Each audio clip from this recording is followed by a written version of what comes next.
Alhamdulillah, dikejutkan Allah meninggalkan lena yang panjang. Dingin air wudukku, titisan menggugur dosa. Alhamdulillah atas hidayah. Subhanallah, agungnya kuasamu, hebat kebesaranmu ya Allah. Tangisku memujimu, meruntun di jiwa. Subhanallah atas hidayah. Mihrabul Quran, ku jiwai kalammu yang suci, penawar hidup dan matiku, suluhan hidup dan hati. Mihrabul Quran, menikmati hikmah yang terpuji, nilai hidup damai terisi. Subhanallah walhamdulillah.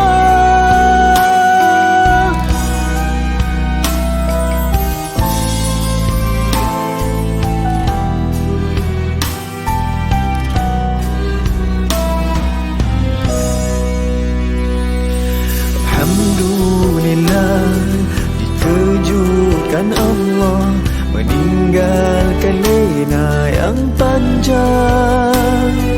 Dingin air wudukku, titisan menggugur dosa. Alhamdulillah atas hidayah. Subhanallah, agungnya kuasamu, hebat kebesaranmu ya Allah. Tangisku memujimu, meruntun di jiwa. Subhanallah atas hidayah. Subhanallah, alhamdulillah. Subhanallah, alhamdulillah. Subhanallah, alhamdulillah. Subhanallah, alhamdulillah.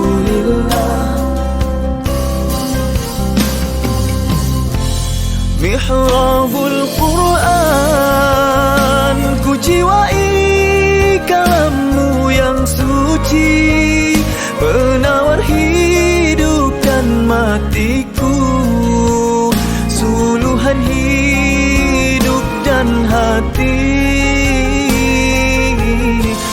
Mihrabul Quran, menikmati hikmah yang terpuji, nilai hidup damai terisi. Subhanallah walhamdulillah.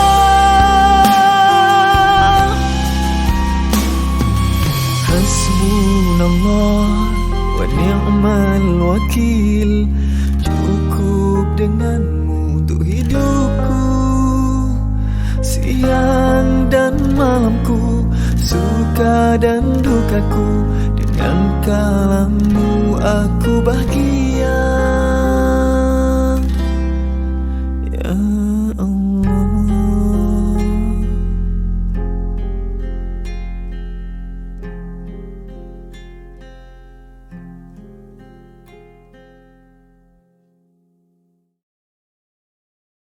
Bismillahirrahmanirrahim.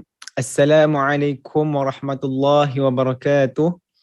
Alhamdulillahirabbil alamin, wassalatu wassalamu ala asyrafil anbiya'i wal mursalin wa ala alihi wa sahbihi ajma'in. Rabbi shrah li sadri wa yassir li amri wahlul 'uqdatam min lisani yafqahu qawli. Jadi insya-Allah tuan-tuan dan puan-puan sekalian, pada pagi ini marilah sama-sama kita meneruskan bacaan Al-Quran daripada surah Hijr, juzuk yang ke-14 ayat pertama insya-Allah.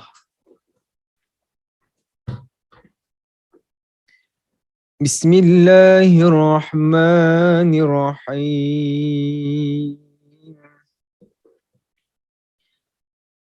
ألف لام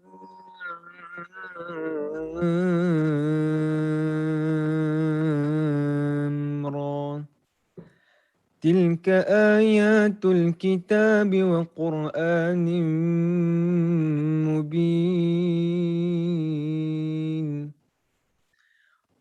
ربما يود الذين كفروا لو كانوا مسلمين.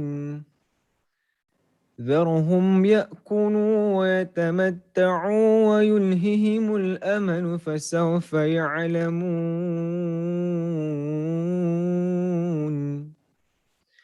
وما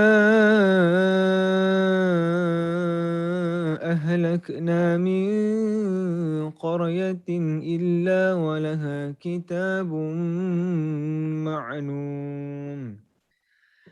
ما تسبق من أمة أجلها وما يستأخرون.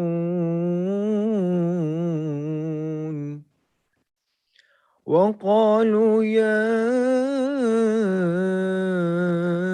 أيها الذي نزل عليه الذكر إنك لمجنون. لو ما تأتينا بالملائكة إن كنت من الصادقين. ما ننزل الملائكة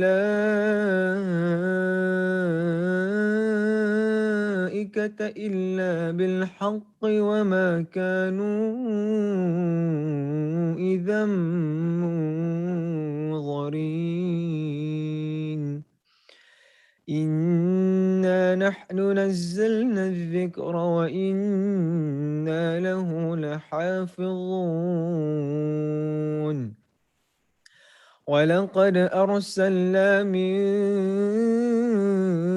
قبلك في شيع الأولين وما يأتيهم من رسول إلا كانوا به يستهزئون.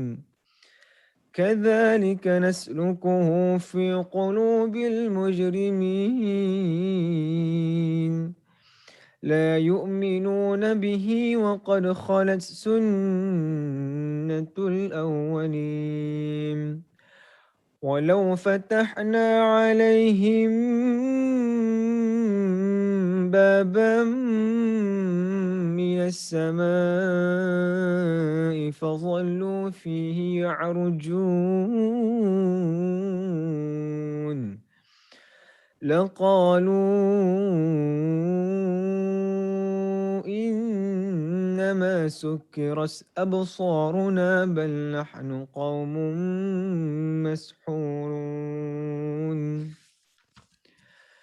ولقد جعلنا في السماء بروجا وزيناها للناظرين وحفظناها من كل شيطان رجيم إلا من استرق السمع فأتبعه شهاب مبين. والأرض مددناها وألقينا فيها رواسي وأنبتنا فيها من كل شيء موزون. وجعلنا لكم فيها معايش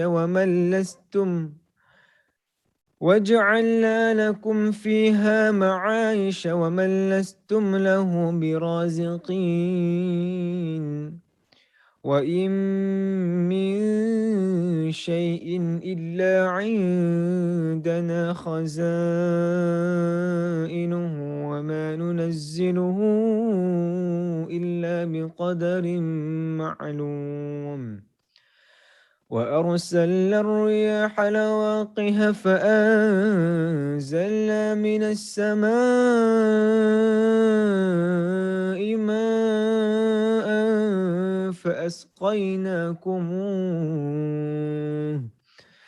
فأسقيناكموه وما أنتم له بخازنين وإنا لنحن نحيي ونميت ونحن الوارثون ولقد علمنا المستقدمين منكم ولقد علمنا المستأخرين وإن ربك هو يحشرهم إنه حكيم عليم ولقد خلقنا الإنسان من صلصال من حمأ مسنون والجان خلقناه من قبل من نار السموم وإذ قال ربك للملائكة إني خالق بشرا من صلصال من حمأ مسنون فإذا سويته ونفخت فيه من روحي فقعوا له ساجدين فسجد الملائكة كلهم أجمعون إلا إبليس أبى أن يكون مع الساجدين قال يا إبليس ما لك ألا تكون مع الساجدين قال لم أكن لأسجد لبشر خلقته من صلصال من حمأ مسنون قال فاخرج منها فإنك رجيم وإن عليك اللعنة إلى يوم الدين قال رب فأنظرني إلى يوم يبعثون قال فإنك من المنظرين إلى يوم الوقت المعلوم قال رب بما أغويتني لأزينن لهم في الأرض ولأغوينهم أجمعين إلا عبادك منهم المخلصين قال هذا صراط علي مستقيم إن عبادي ليس لك عليهم سلطان إلا من اتبعك من الغاوين وإن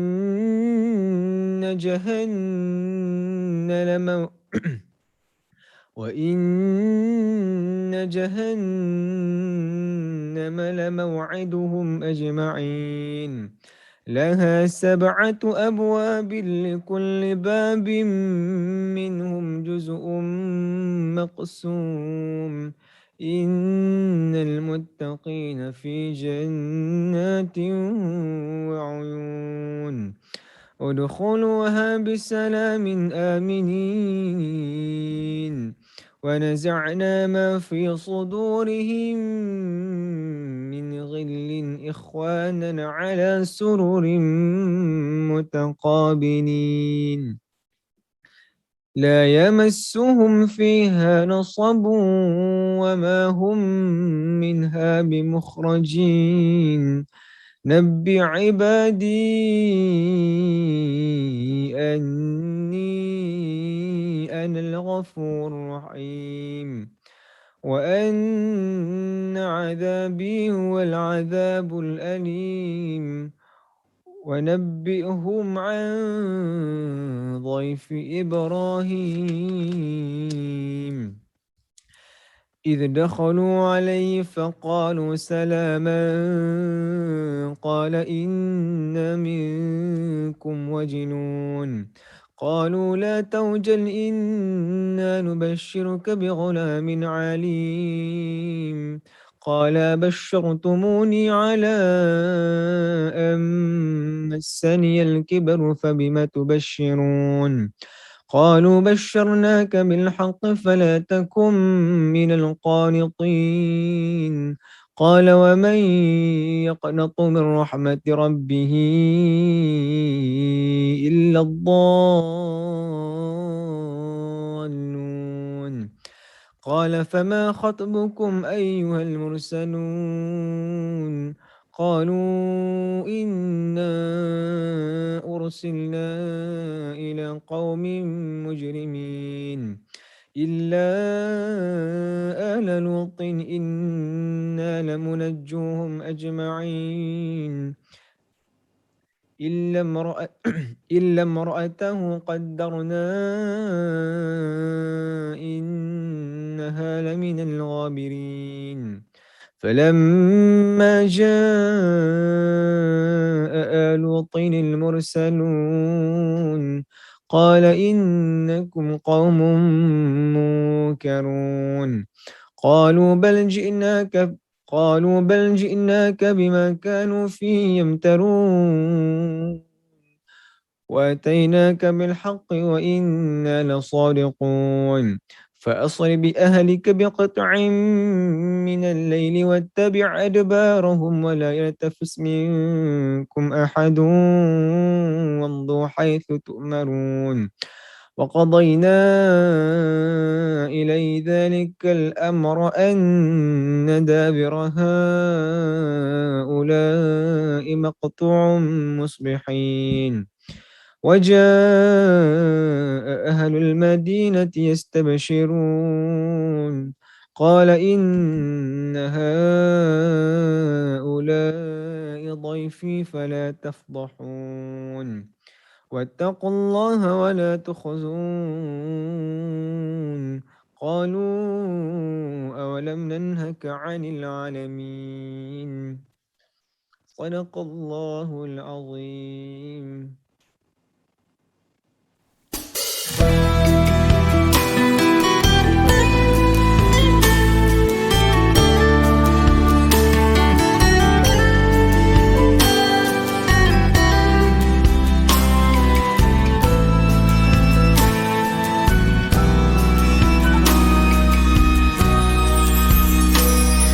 Alhamdulillah, dikejutkan Allah meninggalkan lena yang panjang. Dingin air wudukku, titisan menggugur dosa. Alhamdulillah atas hidayah. Subhanallah, agungnya kuasamu, hebat kebesaranmu ya Allah. Tangisku memujimu meruntun di jiwa. Subhanallah atas hidayah. Mihrabul Quran, ku jiwai kalammu yang suci, penawar hidup dan matiku, suluhan hidup dan hati. Mihrabul Quran, menikmati hikmah yang terpuji, nilai hidup damai terisi. Subhanallah walhamdulillah.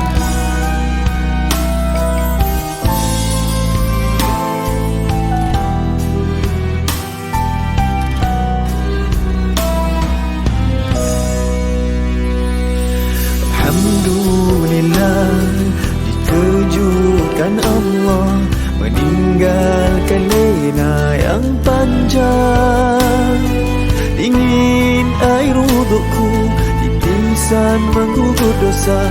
Alhamdulillah atas hidayah.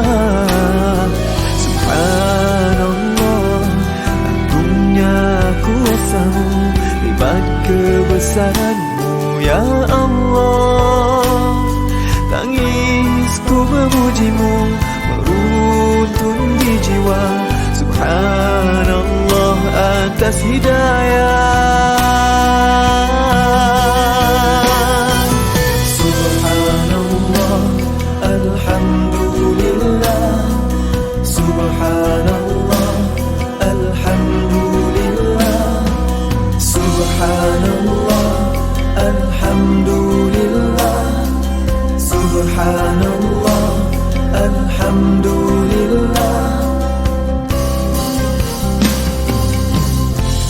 Mihrabul Quran, ku jiwai kalam-Mu yang suci, penawar hidup dan matiku, suluhan hidup dan hati. Mihrabul Quran, menikmati hikmah yang terpuji, nilai hidup damai terisi. Subhanallah walhamdulillah.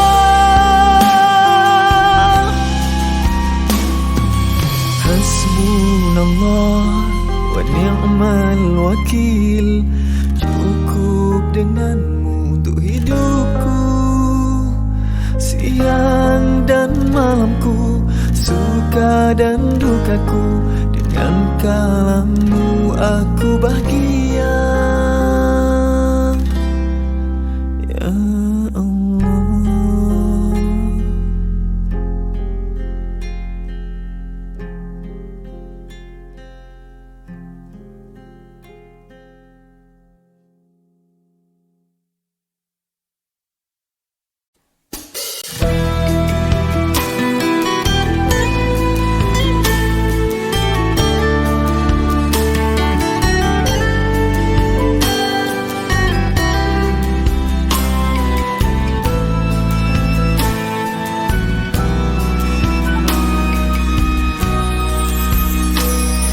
Alhamdulillah, dikejutkan Allah, meninggalkan lena yang panjang.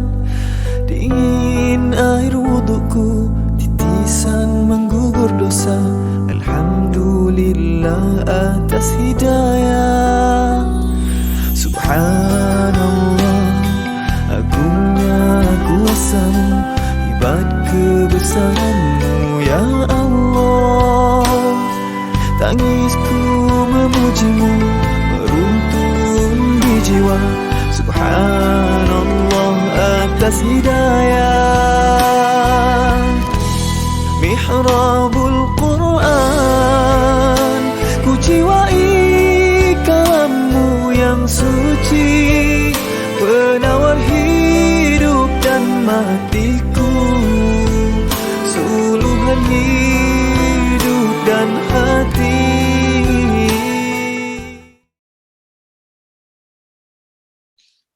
Bismillahirrahmanirrahim. Alhamdulillah wassalatu wassalam ala Rasulillah wa ala alihi wa ashabihi wa mawalah. Subhanaka la ilma lana illa ma 'allamtana innaka antal alimul hakim. Rabbi shrah li sadri wa yassir li amri wahlul 'uqdatam min lisani yafqahu qawli. Rabbi yassir wa la tu'assir wa tammim bil khair, amma ba'd. Sahabat-sahabat yang dikasihi sekalian, apa khabar semua? Alhamdulillah, pada pagi Jumaat yang penuh keberkahan ini dapat kita bersama-sama dalam Mihrabul Quran siri yang ke-85. Ya, sama-sama doakan agar Allah memberikan keupayaan, kudrat, ya, ilham, ilmu yang bermanfaat kepada kita semua untuk kita istiqamah memulakan setiap pagi kita insya-Allah berada dalam majlis ilmu yang bersifat kita mentadabbur Al-Quran, meneliti ayat demi ayat untuk mengambil pengajaran, menjadi pedoman dan cahaya hidup kita insya-Allah. Jadi sahabat-sahabat yang dikasihi sekalian, pada pagi ini mari sama-sama kita mulakan dengan membaca dan menghayati Ummul Quran terlebih dahulu. Ummul Quran Al-Fatihah. A'udzu billahi minasyaitonir rajim. Bismillahirrahmanirrahim. Alhamdulillahi rabbil alamin. Ar-Rahmanir-Rahim. Maliki yaumiddin. Iyyaka na'budu wa iyyaka nasta'in. Ihdinas siratal mustaqim. Siratal ladzina an'amta 'alaihim ghairil maghdubi 'alaihim waladdallin.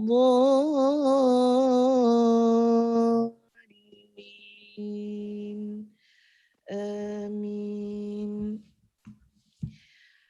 InsyaAllah kita akan berselawat ke atas junjungan besar Nabi kita Muhammad sallallahu alaihi wasallam. Pada hari Jumaat disunatkan untuk kita memperbanyakkan selawat kepada Rasulullah sallallahu alaihi wasallam. Jadi insya-Allah kita akan buat sebentar lagi.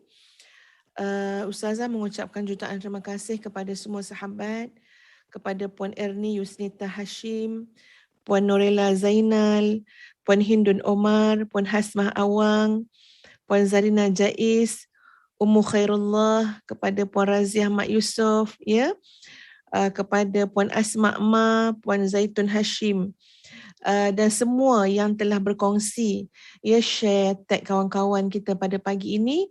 Terima kasih, jazakumullah khairan katsira. Jadi sama-sama kita berselawat ke atas junjungan besar Nabi kita Muhammad sallallahu alaihi wasallam. Kita berdoa dan berharap agar dengan wasilah selawat ini tuan-puan sekalian, ya Allah memberkahi kehidupan kita, mengampunkan dosa-dosa kita dan mengangkat darjat kita di sisi Allah Azza wa Jalla. Allahumma salli ala Muhammad wa ala ali Muhammad kama sallaita ala Ibrahim wa ala ali Ibrahim wa barik ala Muhammad wa ala ali Muhammad kama barakta ala Ibrahim wa ala ali Ibrahim fil alamin innaka Hamidum Majid. Allahumma salli ala nabiyil ummi Muhammad wa ala alihi wa sahbihi wa sallim tasliman katsira. Allahumma inna nas'aluka bijalali wajhik ونور عظمتك أن تصلي أنت وملائكتك على محمد عبدك ورسولك ونبيك وصفيك وخليلك وخيرتك من خلقك أفضل ما صليت على أحد من خلقك إنك حميد مجيد. اللهم ارفع درجته وأكرم مقامه وثقل ميزانه وأبلج حجته وأظهر ملته وأجزل ثوابه وأضيء نوره وأدم كرامته وألحق به من ذريته وأهل بيته من تقر به عينه وعظمه في النبيين الذين خلوا قبله. اللهم اجعل محمدا أكثر الأنبياء تبعا وأفضلهم كرامة ونورا وأعلاهم درجة وأفسحهم في الجنة منزلا. اللهم اجعل في السابقين غايته وفي المقربين داره وفي المصطفين الأخيار منزله. اللهم اجعله أكرم الأكرمين عندك منزلا وأفضلهم ثوابا وأقربهم مجلسا وأثبتهم مقاما وأصوبهم كلاما وأفضلهم لديك نصيبا وأعظمهم عندك رغبة وأنزله في عرفات الفردوس من الدرجات التي لا درجة فوقها. اللهم اجمع بيننا وبينه صلى الله عليه وسلم ولا تفرق بيننا وبينه حتى تدخلنا مدخله وتجعلنا من رفقائه من المنعم عليهم من النبيين والصديقين والشهداء والصالحين وحسن أولئك رفيقا. Ya Allah, himpunkanlah kami ya Allah dengan junjungan besar Nabi Muhammad sallallahu alaihi wasallam seperti mana yang kami telah percaya dan yakin dengannya, dan janganlah engkau pisahkan di antara kami sehingga kami dimasukkan di tempat yang sama, dan dijadikanlah bersama-sama dengan kami bahawa sahabat-sahabat kami, pendamping-pendamping kami daripada kalangan orang-orang yang telah engkau berikan nikmat ke atas mereka daripada golongan para nabi, para siddiqin, para syuhada, para salihin. Amin amin ya rabbal alamin. Muslimin muslimat yang dikasihi sekalian, kita dah masuk pada siri yang ketiga ya, perbincangan kita tentang kedengkian, tentang khianat pada mata, khianat pada hati ya. Dan pada hari ini Ustazah di bawah tema yang sama, ia akan membawa kita semua untuk merujuk kepada surah Al-Maidah ya, pada muka surat 112. Surah Al-Maidah ayat yang ke-27 hingga ayat yang ke-30. Ya, semalam dan kemarin kita tengok pada surah Al-Falaq. Ya, hari ini kita tengok pada surah Al-Maidah ayat 27 hingga 30. Nanti lepas kita baca, tengok terjemahan dia, Ustazah akan huraikan ya kenapa ayat ini yang kita pilih insya-Allah. Jadi kita baca sama-sama ya, buka muka surat 112 pada Quran masing-masing Mushaf Uthmani ya, pada surah Al-Maidah. A'udzu billahi minasyaitonir rajim. Bismillahirrahmanirrahim.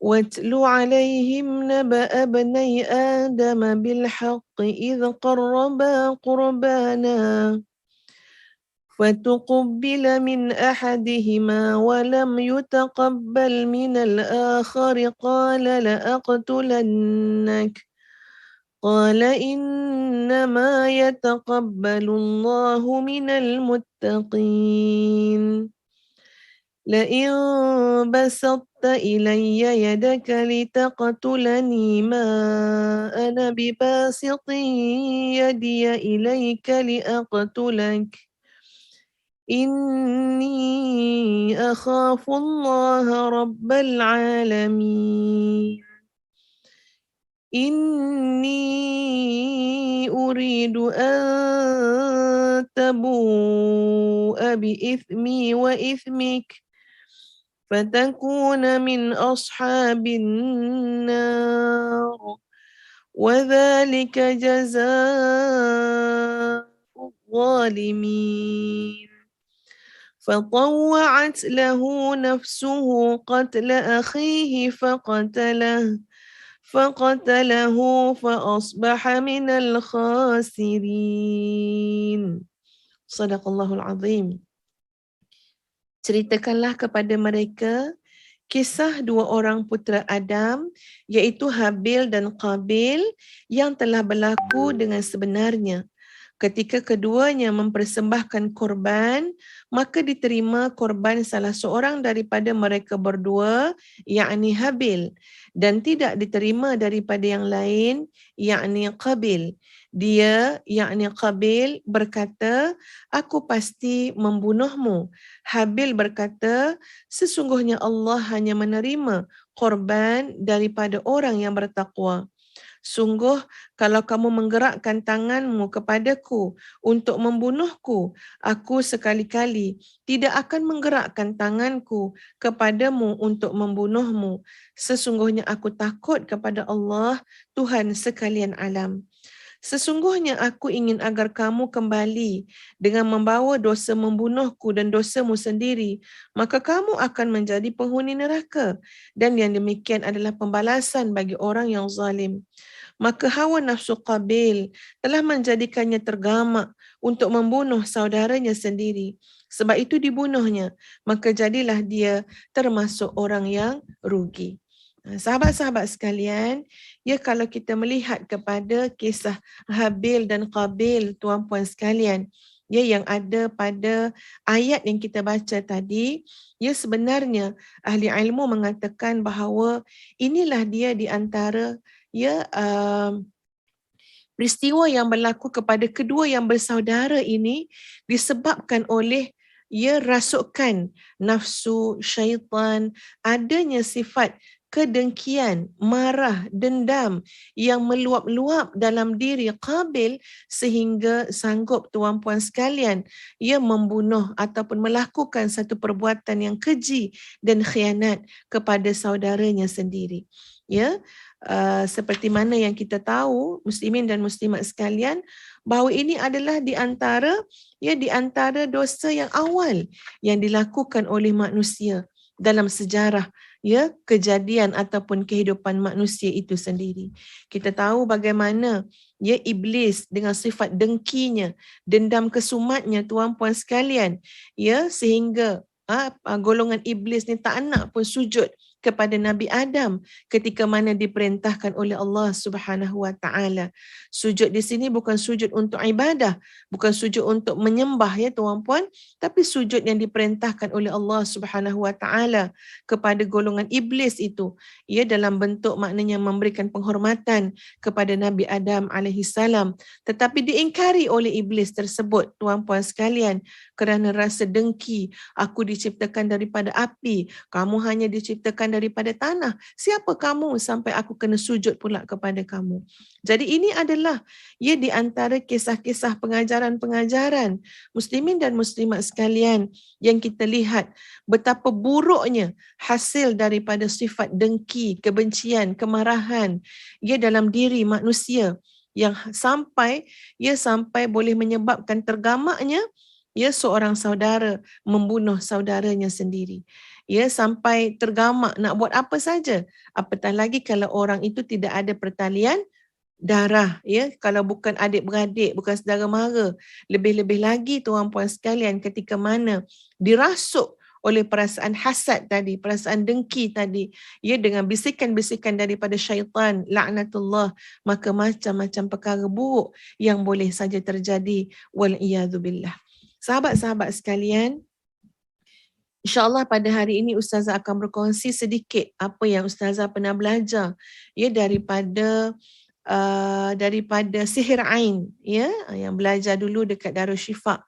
Mudah-mudahan Allah memberikan pahala yang besar kepada guru-guru yang telah mengajar kami ya tentang sihir ain dan sebagainya. Itu akan kita lihat sebentar lagi ya, tetapi Ustazah nak menyebut terlebih dahulu sahabat-sahabat sekalian faktor yang menyebabkan hasad dengki tersebut. Ya, kenapa orang berhasad dengki? Sebab bila hasad itu ada dalam diri kita tuan-puan sekalian, percayalah bahawa pengkhianatan tu akan berlaku. Ya, senang sangat nak berlaku pada pandangan mata, pada lisan kita. Hilang kejujuran daripada diri kita. Ya, hilang kejujuran. Jadi mari kita melihat bagaimana di dalam kitab Ihya Ulumuddin ya karangan Imam Al-Ghazali rahimahullah ada disimpulkan beberapa perkara ataupun faktor yang menyebabkan perasaan hasad dengki bersarang dalam diri seseorang. Ya, kita tak nak hasad dengki ada dalam diri kita dan kita juga tidak mahu ya dengki itu ada dalam diri orang lain, saudara-saudara dan sahabat-sahabat kita. Yang pertama tuan-puan sekalian, yang menyebabkan rasa dengki itu adalah kerana sudah adanya benih-benih kebencian dan permusuhan. Ya, maknanya sudah ada dah benih rasa benci dan permusuhan. Kadang-kadang permusuhan berlaku dengan banyak sebab. Ya, banyak sebab kenapa rasa benci, kenapa rasa bermusuh. Ya, mungkin bersebab dengan kesilapan yang berlaku di antara dua pihak, kekeliruan, khilaf yang berlaku. Ya, dia pernah sakitkan hati saya contohnya. Ya, dia tak layan saya dengan baik. Contoh-contoh kenapa berlakunya permusuhan dan juga kebencian. Ya, dia tu dia telah buat tak baik pada keluarga saya contohnya, ya. Jadi bila adanya permusuhan dan kebencian, itu akan merebak-rebak, ya, sampai mata orang yang membenci, mata orang yang memusuhi pihak yang lain itu, ya, dia sangat cepat terkesan melihat apa saja nikmat yang ada pada pihak yang satu lagi. Jadi bila nampak walhal kadang-kadang benda tu kecil je, benda tu sikit je, pada orang lain tak ada apa pun. Tapi pada orang yang sudah ada permusuhan, yang sudah ada kebencian, nampak sikit pun sudah menyebabkan ia dirasuk kemaruk dengan perasaan hasad tadi. Itu yang pertama. Yang kedua, muslimin muslimat sekalian, kenapa orang berdengki dengan orang lain? Kerana dia merasa diri dia mulia. Ya, dia merasa diri dia mulia. Perasaan ini adalah manifestasi seseorang itu merasa keberatan kalau ada sesiapa yang dianggapnya mengatasi dirinya. Dia rasa dia je yang mulia. Dia saja yang hebat. Dia saja yang layak untuk mendapat puji-pujian, mendapat penghormatan, mendapat penghargaan orang lain. Sedetik dia melihat beralihnya pujian, penghormatan orang lain, ya, daripada diri dia kepada orang lain. Bila dia lihat orang ramai mula memberikan perhatian, mula menghormati, menghargai orang lain, sedangkan dia merasakan bahawa dialah yang mulia, dialah yang hebat, dialah yang selayaknya untuk mendapat penghormatan tersebut, maka dia akan berdengki dengan orang yang telah dilihat seolah-olah menyaingi, mencabar diri dia pada tahap yang sepatutnya hanya dia saja yang memiliki. Panjang tak erti lah, Ustazah tak tahulah faham ke tak faham, ya, apa yang Ustazah cakap. Panjang, ya, tak jumpa noktah dengan koma. Bahasa mudahnya, dia tidak redha, dia tidak rela kalau ada orang lain melebihi dia. Kalau ada orang lain yang mendapat lebih pangkat, mendapat lebih kuasa, ilmu dan harta, dia bimbang kalau orang tersebut ia akan mengatasi kemuliaan dan kehebatan yang dia miliki. Bahkan pada kemuliaan dan kehebatan yang dia sangat seronok miliki itu sebenarnya adalah pintu gerbang kepada keinginan-keinginan nafsu dia daripada harta, jawatan, pangkat, kemewahan hidup. Maknanya ini memang hidup dalam dalam penjara hawa nafsu. Ditakluk oleh hawa nafsu. Ya. Yang ketiga, tuan-puan sekalian, kenapa orang tu mudah berdengki kepada orang lain? Kerana rasa takabur. Ya, kerana wataknya yang suka membesarkan diri terhadap orang lain, selalu memperkecilkan, selalu memperhambakan orang lain. Ya, dia ni mengarah saja, nak suruh orang patuh saja pada perintah dia. Jadi kalau dia tengok pada orang di bawah dia lebih daripada dia, maka rasa takaburnya itu semakin berleluasa. Ya, sahabat-sahabat sekalian, Ustazah selitkan sikit, ya. Orang yang suka cakap besar ni bahaya. Kalau kita bercakap pasal sihir ain, ya, pasal kedengkian dan sebagainya, kadang-kadang benda tu datang, kenapa? Kerana kita tu yang cakap besar. Allah Subhanahu Wa Taala telah menutup, tuan-puan sekalian, telah menutup pandangan orang lain daripada sesuatu yang ada pada kita yang boleh menyebabkan orang dengki dan khianat. Ini keadaan dia, ya. Kadang-kadang benda tu Allah dah tutup dah. Orang tu tak tahu pun apa yang kita ada, berapa juta kita ada, syarikat apa yang kita ada, nikmat apa yang kita ada. Orang tak tahu. Tapi sebab kita ni cakap besar.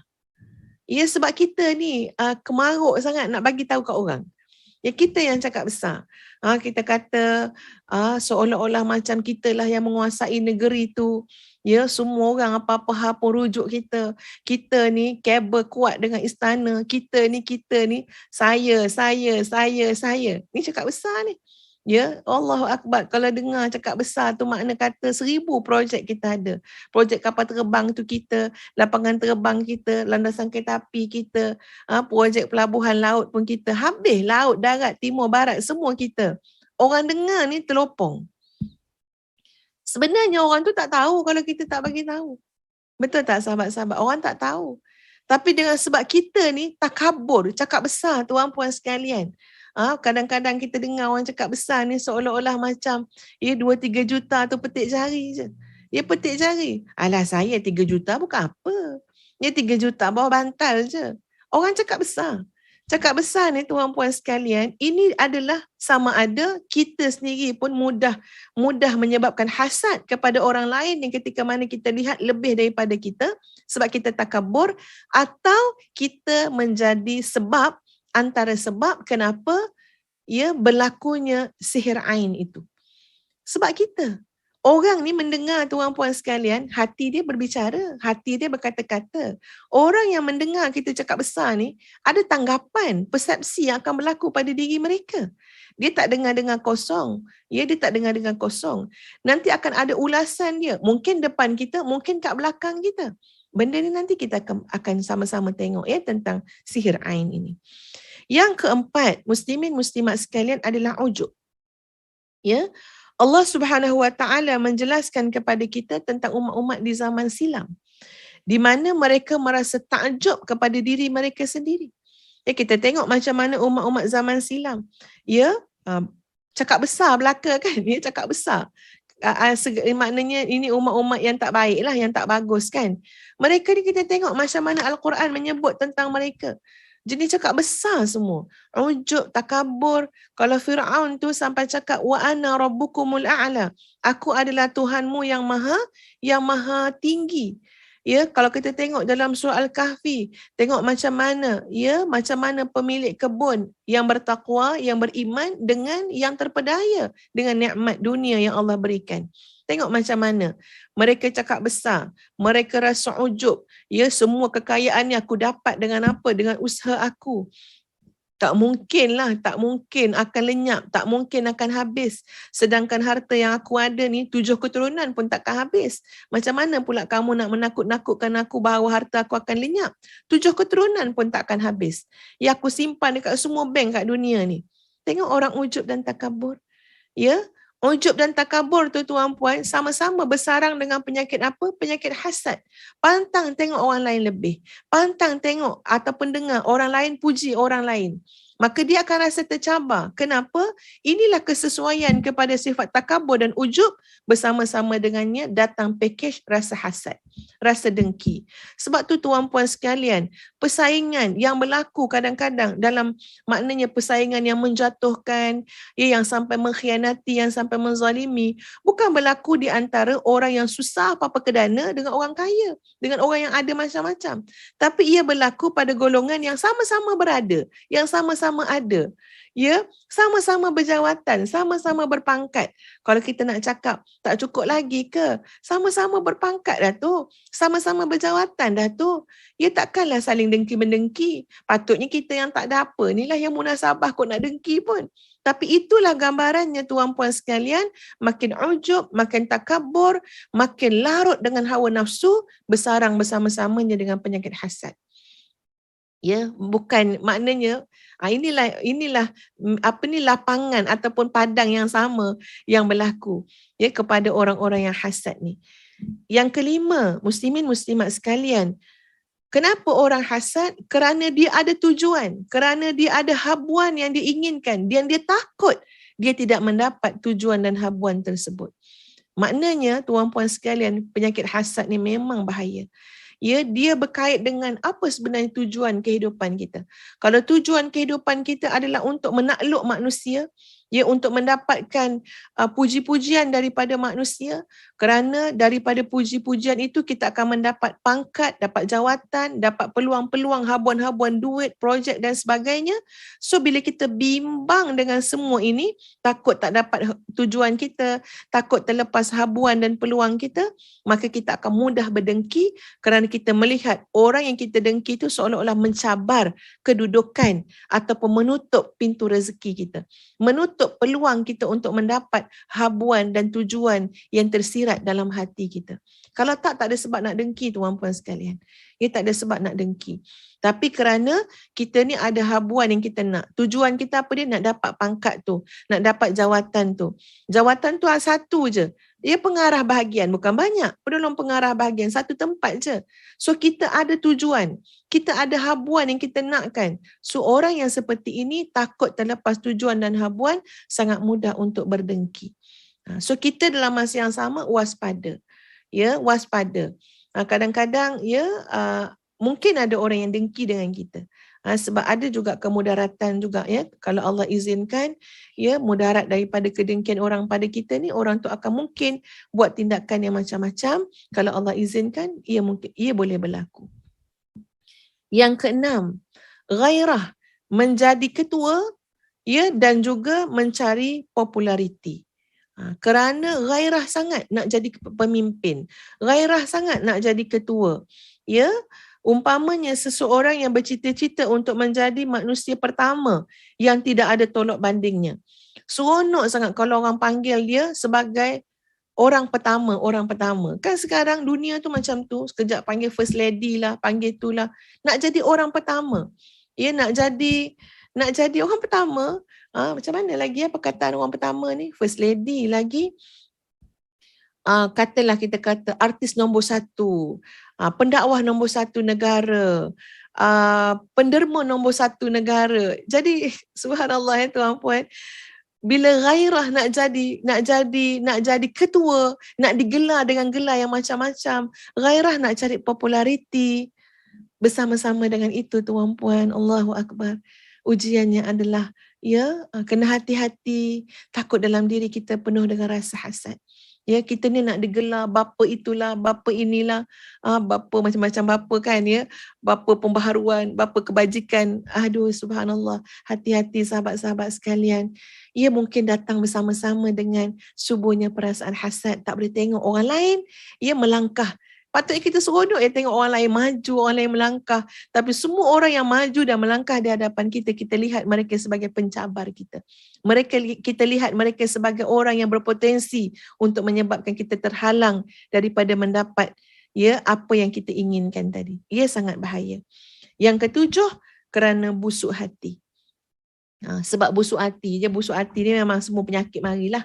Kalau dah busuk hati kan tuan-puan sekalian jadi hati ni kena dibersihkan, bersihkan. Dan sebenarnya orang-orang yang mentauhidkan, yang benar-benar bertauhid kepada Allah Subhanahu Wa Taala, yang yakin dengan Allah Subhanahu Wa Taala, yang kenal dengan Allah Subhanahu Wa Taala, insya-Allah tuan-puan terhindar daripada penyakit dengki. Maknanya kalau ia berlaku sekadar lintasan, cepat-cepat kita isti'adzah, cepat-cepat kita istighfar, jangan dilayan. Jangan sampai jadi perkataan yang kita keluarkan di lidah, apatah lagi nak sampai jadi tindakan.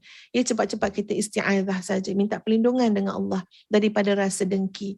Jadi bila ada perasaan dengki tu tuan-puan sekalian, bermakna apa dia? Kita tengok macam mana, betul tak kita dalam mentauhidkan Allah Subhanahu Wa Taala. Sebab apa saja yang ada pada diri kita semua adalah pembahagian daripada Allah. Adalah kurniaan daripada Allah Subhanahu Wa Taala. Kita yakin tak Allah Maha Bijaksana? Kita yakin tak Allah Maha Mengetahui? Kita yakin tak Allah Maha Adil? Kalau kita yakin dengan segala kekuasaan dan kesempurnaan Allah Subhanahu Wa Taala ini, Allah tak pernah buat silap. Subhanallah, Allah Maha Mengetahui, Allah Maha segala-galanya, maka tidak ada salahnya pada apa yang telah Allah bahagikan kurniaan kepada orang lain dan juga kepada kita. Kita nak, kita minta dengan Allah. Kita syukuri apa yang kita ada, menjadi jalan untuk Allah tambahkan nikmat kepada kita.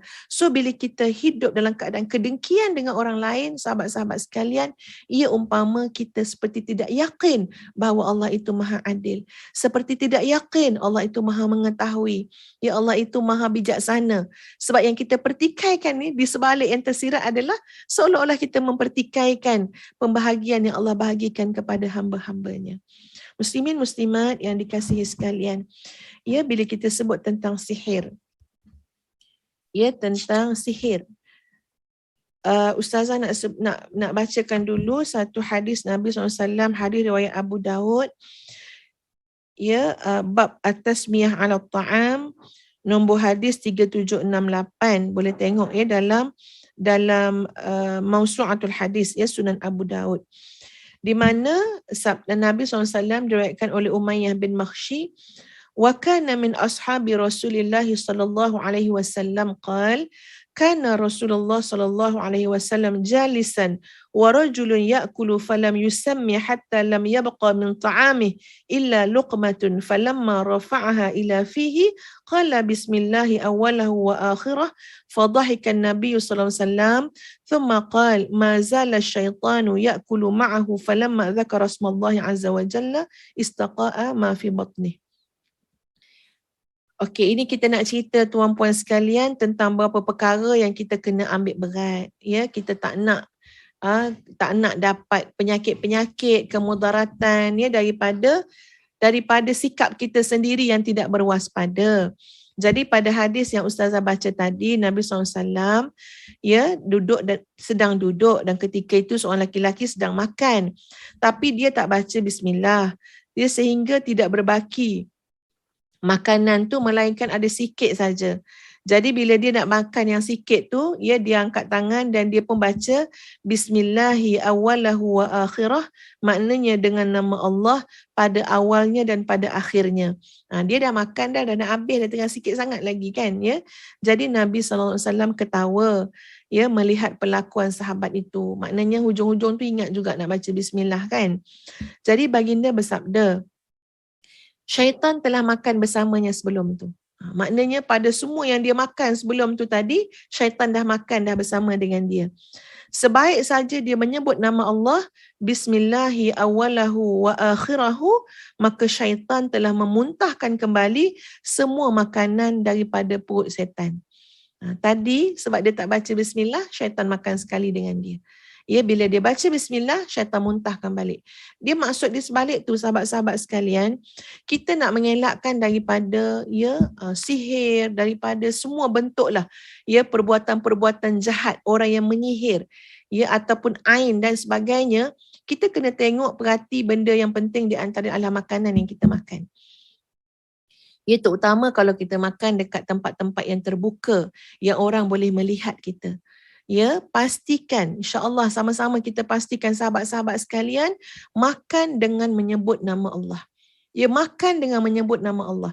Sebab bila kuatnya pandangan seseorang kepada kita, tuan-puan sekalian, boleh jadi akan berlaku. Ya, semua itu di bawah dengan izin Allah Subhanahu Wa Taala. Ya, boleh jadi berlaku sebarang bentuk ya kemudaratan kepada kita. Kenapa? Sebab kuatnya pandangan ya orang yang melihat tadi. Okey ya. Ustazah ni kena ikut format ni, nak cerita mana dulu? Okey, kita tengah cakap pasal penyakit ain dulu ya. Pasal penyakit ain dulu, sahabat-sahabat semua. Sihir ain atau penyakit ain secara literalnya ia bermakna mata. Ain ni kan maknanya mata. Namun takrif untuk penyakit ain ini ialah suatu kesan yang berlaku ke atas seseorang individu akibat terkena panahan sasaran pandangan mata seseorang. Iaitu bermakna mata seseorang baik yang mengkaguminya dan disertai dengan sifat dengki ataupun hasad dalam diri individu itu. Walau bagaimanapun, tidak semestinya seseorang yang dengki dan hasad itu mampu menimbulkan atau menyebabkan berlakunya penyakit ain. Tetapi boleh jadi, boleh berlaku. Okey, boleh jadi. Ada pendapat yang mengatakan bahawa penyakit ain adalah merujuk kepada memandang sesuatu disertai perasaan hasad yang sangat kuat dan penuh dengan iri hati daripada jiwa yang kotor sehingga mendatangkan kemudaratan kepada orang yang dipandang dengan seizin Allah. Ya, ada orang pandang kita, contohnya sahabat-sahabat sekalian, dengan hati yang sangat sakit. Ya, bencinya aku tengok mata dia. Tengok tu dia bercakap tu, bencinya, sakit hatinya. Tengok tu suara dia. Apa saja yang sedang dilihat oleh seseorang itu pada kita, penuh dengan kebencian, kesakitan, rasa hasad, sehingga datang daripada hati yang busuk itu rasa macam apa? Ya Allah, punah ranahkanlah dia. Ni contoh ya, wal-iyazubillah. Ya Allah, punah ranahkanlah dia. Ya Allah, na'udzubillah ya, kadang-kadang orang dah jahat sangat ni tuan-puan sekalian. Macam-macam dia doa yang tak baik. Ustazah nak sebut contoh pun tak tergamak Tapi dia doa macam seolah-olah dia berharap sangat. Dia berharap. Matilah dia, matilah. Allahu Akbar. Tuan-puan sekalian, ini yang boleh jadi dari kerana kekuatan yang amat sangat daripada harapan dia tu, doa dia tu, busuk hati sangat tu, takut jadi sungguh tuan-puan dengan izin Allah. Takut jadi ujian kepada orang ni tadi, kepada kedua-dua pihak. Takut itulah jadi ujian. Yang maknanya jadi ujian kepada kedua-dua pihak. Jadi kita kena hati-hatilah, kena hati-hati. Pandangan seseorang terhadap sesuatu yang dianggap menakjubkan atau menimbulkan perasaan kagum yang disertai dengan perasaan hasad dan dengki, ini boleh jadi menyebabkan berlakunya ain. Kerana dia mensasarkan pandangan tadi. Ada juga yang mengatakan bahawa penyakit ain berlaku daripada pandangan yang penuh dengan kekaguman, tetapi tidak ada perasaan hasad. Boleh jadi pada orang-orang soleh juga. Bahkan di sana ada pandangan mengatakan tak mesti penyakit ain tu kekaguman berserta dengan hasad. Kadang-kadang kagum tak ada hasad pun boleh jadi ain juga. Boleh jadi penyakit ain juga. Maksud dia, kita kembali kepada ta'rif tadi, maksudnya adalah kesan yang berlaku kepada individu hasil daripada pandangan orang. Ini kena faham sahabat-sahabat. Ada orang pandang kita, pandang benci. Itu memang tak payah cerita panjang lah. Boleh jadi ain lah. Dah pandang benci, sakit hati, hasad segala macam. Tapi ada orang pandang kita penuh dengan kekaguman, dia tak ada pun hasad dengan kita. Dia suka sangat dengan kita. Dia mengidolakan sangat kita. Tapi boleh jadi ain juga. Boleh mendatangkan kesan juga kepada orang yang diidolakan tadi. Yang dia minat sangat tadi. Makna kesan tu adalah kesan sesuatu yang boleh mengganggu, yang boleh mengacau, memudaratkan kehidupan kita. Kadang-kadang dek kerana minat sangat tuan-puan sekalian, terlampau suka sangat, ini contoh, cuba tengok dalam hidup kita, terlampau suka sangat, minat sangat, sampai dia macam jatuh cinta dengan kita. Mesej hari-hari, tanya khabar hari-hari. Tuan-puan ingat telayan tak orang macam tu? Kalau misal kata lambat sikit kita balas, tiba-tiba dia berkecil hati, tiba-tiba dia merajuk. Tuan-puan fikir benda tu mengacau tak hidup kita? Benda tu mengganggu tak urusan kita? Dah satu kerja pula nak memujuk dia, nak bergaduh pula, sensitif teramat sangat. Ini bukan datang daripada rasa dengki tuan-puan. Ini adalah kesan individu tu terlampau suka kat kita, terlampau sayang kat kita, minat sangat dengan kita. Mengganggukan urusan kita, sikit-sikit merajuk. Jadi maknanya apa? Kesukaan dia kepada kita tu, keterlaluan sangat, memang menjadi satu perkara yang menyusahkan kita. Lama-kelamaan jadi adawah, jadi permusuhan. Lama-kelamaan daripada sayang jadi benci. Sebab tu disebut, kamu sayang pada seseorang, beragak-ragak. Sebab apa? Boleh jadi besok kamu benci dengan dia. Kamu benci pada seseorang pun beragak-ragak juga. Sebab apa? Boleh jadi satu hari besok kamu sayang kat dia. Semua itu mungkin daripada perantaraan mata yang menjadi pandangan kita boleh memandang dan melihat. Jadi maknanya tuan-puan sekalian, kita semua ni kena sama-sama berwaspada, melindung diri daripada penyakit ain ataupun sihir ain ini. Sama ada boleh berlaku secara sengaja, secara langsung, memang diniatkan oleh orang itu, ataupun berlaku secara tidak disedari. Kesan-kesan kemudaratan daripada pandangan tadi. Jadi kena fahamlah, bukan bermakna orang yang pandang kita tu dengan pandangan yang apa? Pandangan yang penuh dengan hasad je. Yang suka sangat ni pun kena juga kita itu berwaspada untuk minta perlindungan dengan Allah Subhanahu wa taala. Sabda Rasulullah sallallahu alaihi wasallam yang diriwayatkan oleh Ibnu Abbas radhiyallahu an, ini adalah hadis riwayat Muslim.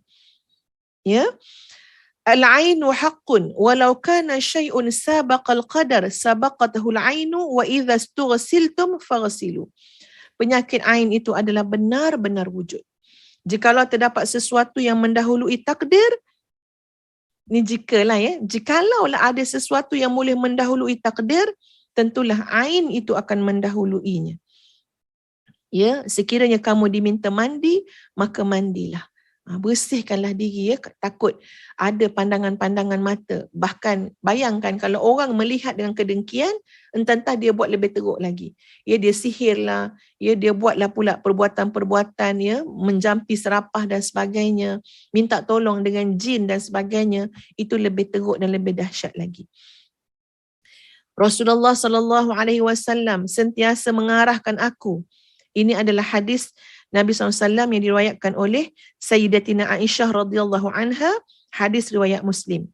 Ya, di mana kana Rasulullah sallallahu alaihi wasallam ya'muruni an astarqiya minal aini. Nabi sallallahu alaihi wasallam sentiasa mengarahkan kepada aku supaya membaca ruqyah agar selamat daripada ain. Ya, sabda Nabi sallallahu alaihi wasallam, ista'idzu billahi fa innal aina haqqun. Mohonlah perlindungan dengan Allah, sesungguhnya penyakit ain itu adalah benar. Nabi sallallahu alaihi wasallam bersabda, diriwayatkan oleh Ibnu Abbas radhiyallahu an, katanya itu adalah hadis riwayat Bukhari ya. Inna abakuma kana yu'awwidhu biha Ismaila wa Ishaq. A'udzu bikalimatillahi tammah min kulli syaitanin wa hammah wa min kulli ainin lammah. Ini doa dia. Sesungguhnya bapa kamu, iaitu Nabi Ibrahim alaihissalam, memohon perlindungan buat Ismail dan Ishaq dengan berdoa, aku memohon perlindungan dengan kalimah-kalimah Allah yang sempurna daripada syaitan, binatang berbisa, dan daripada pandangan mata yang khianat, iaitu ain, yang tercela, yang boleh menyebabkan penyakit ain. Ya, jadi Ustazah ulang balik doanya. A'udzu bikalimatillahi tammah min kulli syaitanin wa hammah wa min kulli ainin lammah. Jangan abaikan ya benda ni sahabat-sahabat ya. Kita baca pagi, kita baca petang. Kita nak keluar rumah, kita nak berceramah, kita nak apa, baca siap-siap. A'udzu bikalimatillahi tammah min kulli syaitanin wa hammah wa min kulli ainin lammah. Kita tak tahu macam mana hati manusia ketika mana memandang kita. Ya, sebab di sana ada bisikan iblis syaitan, di sana ada ya nafsu tu sendiri. Kita tak tahu. Ya, kadang-kadang tuan-puan sekalian, bertahun-tahun seseorang itu menghadapi kesukaran dalam hidup dia. Kenapa? Rentetan daripada ain orang lain. Ya, bertahun-tahun. Mungkin kat tempat kerja, mungkin dekat kejiranan dia. Ya, kenapalah ya. Macam kita kata, yelah maknanya tak sihat memanjang tuan-puan. Ada ya Ustazah, ada catat sebenarnya bagaimana Nabi SAW. Okey, ada. Ya, Nabi SAW diriwayatkan oleh Ummu Salamah radhiyallahu an. Ini hadis riwayat Bukhari. Ya. Anna Nabi sallallahu alaihi wasallam ra'a fi baitiha jariyatan fi wajhiha saf'ah. Faqala istarqu laha fa inna biha nadhrah. Sesungguhnya Nabi SAW ternampak dalam rumah tu seorang hamba wanita yang berwajah pucat. Lalu baginda berkata, carikan seseorang yang boleh membacakan ruqyah pada dia sebab dia telah terkena ain. Tengok tuan-puan. Ya, ada orang yang dah terkena ain, tengok Nabi kata, tengok pucat je. Tak sihat je kan. Ya, ada je bendanya. Tengok Nabi kata, cari seseorang boleh baca ruqyah kat dia, dia terkena ain. Jadi kita tu mungkin kadang-kadang kita tak tahu kat tempat kerja, kat perumahan kita, kawan-kawan kita ke, circle yang kita duduk ke apa, wallahualam, ya, tentang ada orang yang memang bila pandang kita tu, ya Allah, ya Tuhan, dia boleh sampai tak perasan dah kiri kanan. Dia pandang tu dengan rasa apa? Benci, dendam, hasad. Dia tak suka atau suka sangat.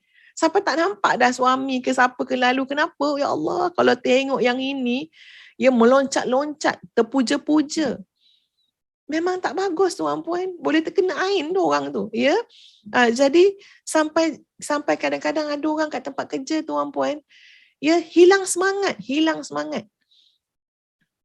Hubungan tak bagus. Ada je bendanya. Memang kadang-kadang kita katalah tak serasi lah kat situ.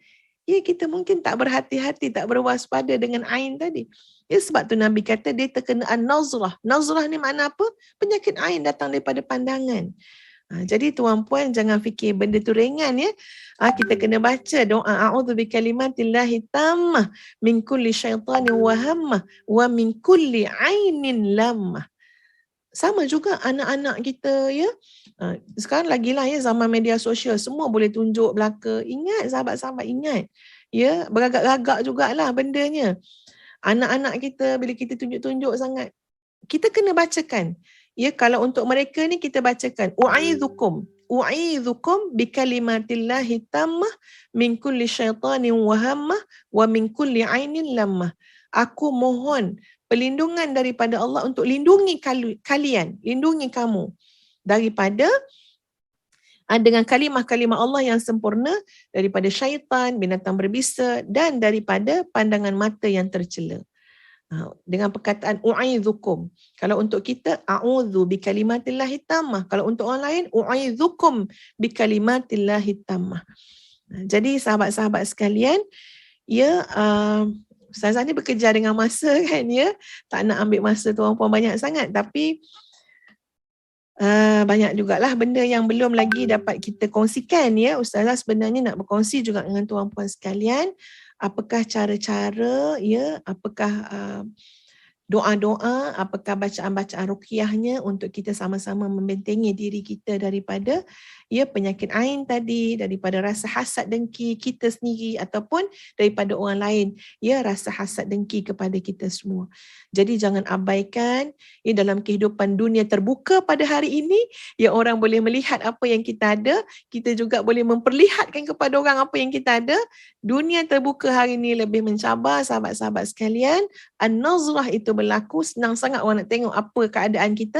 Jadi jangan lupa untuk mendinding diri, ya, memohon perlindungan Allah Subhanahu Wa Taala dengan kalimah-kalimah Allah yang maha sempurna daripada segala bentuk kemudaratan, ya, penyakit-penyakit tadi. Kita berhenti dulu setakat ini, insya-Allah kita akan sambung lagi pada esok dan lusa insya-Allah. Ya, terima kasih atas perhatian semua sahabat-sahabat sekalian. Kita mohon perlindungan dengan Allah daripada segala bentuk kemudaratan. Dan Ustazah pada pagi Jumaat yang penuh barakah ini sekali lagi mengajak sahabat-sahabat, ya, pertama untuk daftar Mihrab Coaching 9.0, ibrah daripada takdir. Ya, tolong daftarkan adik-beradik kita. Kita mungkin tak dapat tolong bagi nasihat panjang-panjang lebar, daftarkan je masuk program ni supaya ia dapat sama-sama kita mencungkil hikmah daripada setiap takdir yang Allah tentukan kepada kita. Ya, itu pertama. Dan yang kedua, pada Jumaat yang penuh barakah ini, Ustazah mengalu-alukan dan menjemput kita semua, ya, termasuk diri Ustazah sendiri, untuk mengeluarkan infak fisabilillah.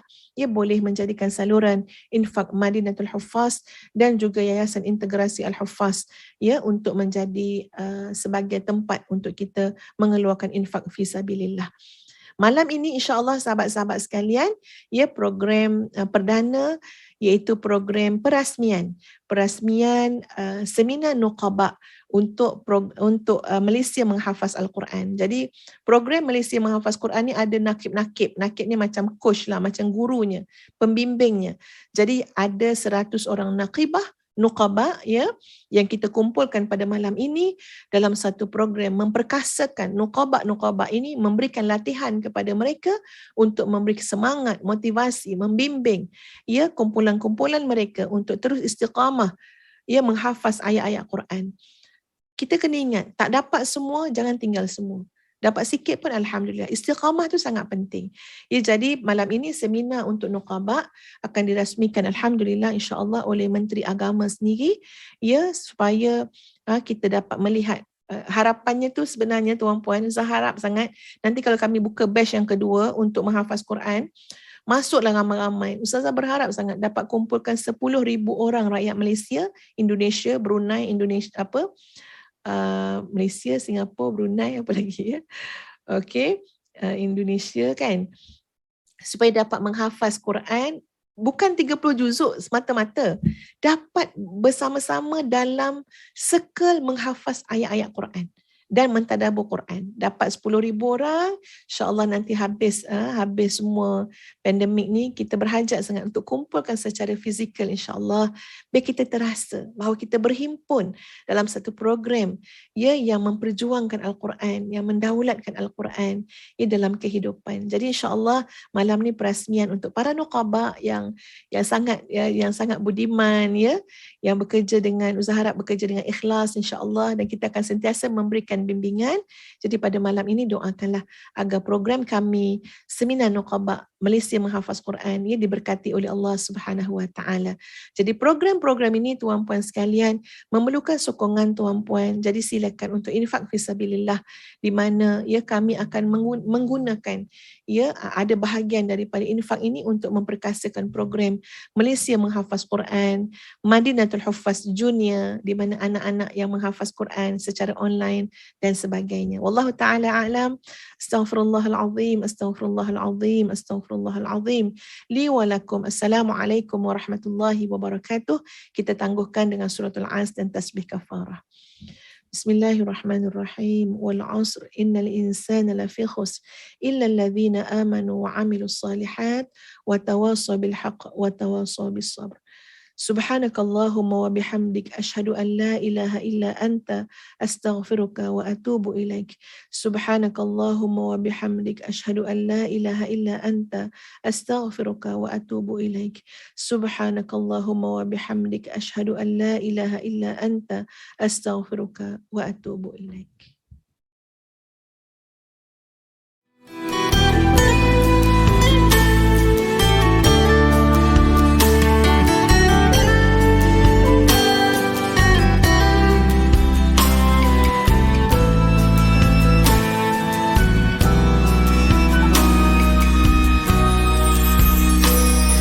Alhamdulillah, dikejutkan Allah meninggalkan lena yang panjang. Dingin air wudukku, titisan menggugur dosa. Alhamdulillah atas hidayah. Subhanallah, agungnya kuasamu, hebat kebesaranmu ya Allah. Tangisku memujimu, meruntun di jiwa. Subhanallah atas hidayah. Mihrabul Quran, ku jiwai kalammu yang suci, penawar hidup dan matiku, suluhan hidup dan hati. Mihrabul Quran, menikmati hikmah yang terpuji, nilai hidup damai terisi. Subhanallah walhamdulillah.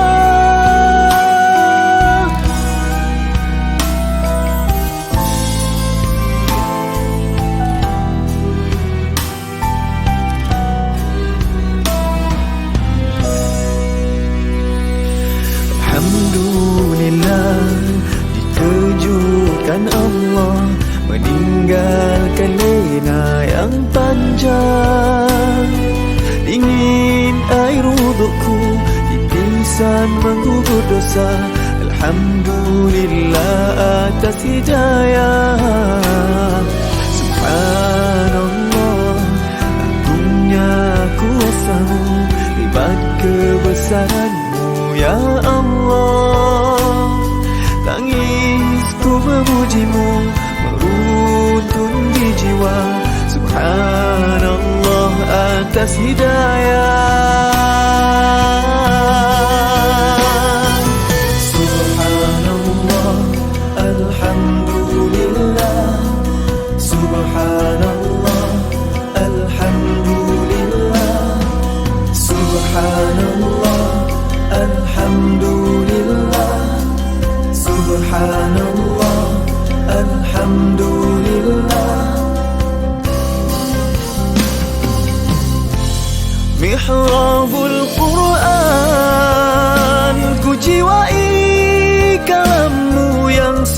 terpuji, penawar hidup dan matiku, suluhan hidup dan hati. Mihrabul Quran, menikmati hikmah yang terpuji, nilai hidup damai terisi. Subhanallah walhamdulillah,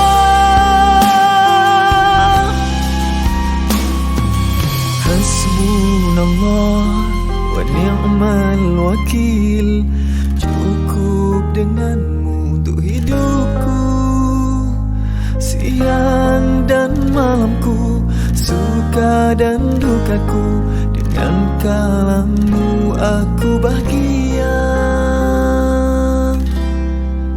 Ya Allah.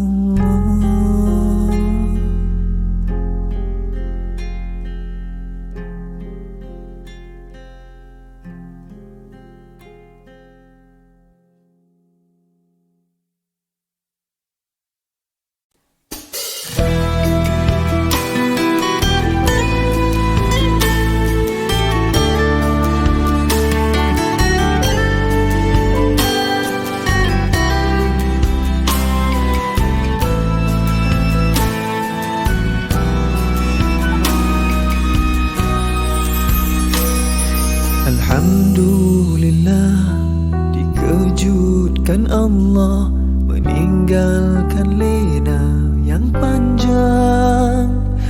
Dingin air wudukku, titisan menggugur dosa. Alhamdulillah atas hidayah. Subhanallah, agungnya kuasamu, hebat kebesaranmu ya Allah. Tangisku memujimu, meruntun di jiwa. Subhanallah atas hidayah. Mihrabul Quran, ku jiwai kalammu yang suci, penawar hidup dan matiku, suluhan hidup dan hati. Mihrabul Quran, menikmati hikmah yang terpuji, nilai hidup damai terisi. Subhanallah walhamdulillah.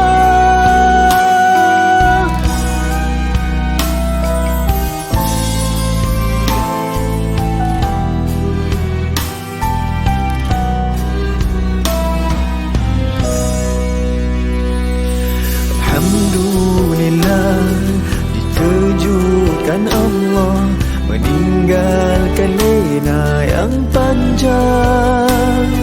Dingin air wudukku, titisan menggugur dosa. Alhamdulillah atas hidayah. Subhanallah, agungnya kuasamu, hebat kebesaranmu ya Allah. Tangisku memujimu, meruntun di jiwa. Subhanallah atas hidayah. Subhanallah, alhamdulillah. Subhanallah, alhamdulillah. Subhanallah, alhamdulillah. Subhanallah, alhamdulillah. Mihrabul Quran, ku jiwai kalammu yang suci, penawar hidup dan matiku, suluhan hidup dan hati. Mihrabul Quran, menikmati hikmah yang terpuji,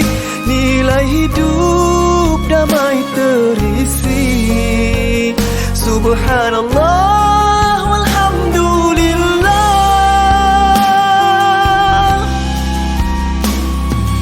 Hasbunallah wa ni'mal wakil.